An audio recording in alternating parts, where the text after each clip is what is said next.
নমস্কার। কবি জয় গোস্বামীর লেখা কবিতা নুন। আমরা তো অল্পেই খুশি, কি হবে দুঃখ করে?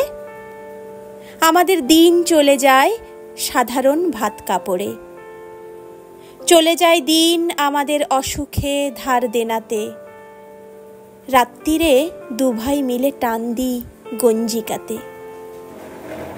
সব দিন হয় না বাজার, হলেও হয় মাত্রা ছাড়া। বাড়িতে ফেরার পথে কিনে আনি গোলাপ চারা, কিন্তু পুঁতব কোথায়? ফুল কি হবেই তাতে? সে অনেক পরের কথা, টান দিই গঞ্জিকাতে। আমরা তো এতেই খুশি, বলো আর অধিক কে চায়?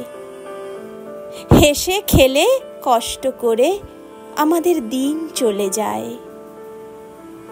মাঝে মাঝে চলেও না দিন, বাড়ি ফিরি দুপুর রাতে। খেতে বসে রাগ চড়ে যায়, নুন নেই ঠান্ডা ভাতে। রাগ চড়ে মাথায় আমার, আমি তার মাথায় চড়ি। বাপ বেটা দুভাই মিলে সারা পাড়া মাথায় করি। করি তো কার তাতে কি? আমরা তো সামান্য লোক। আমাদের শুকনো ভাতে লবণের ব্যবস্থা হোক। ধন্যবাদ।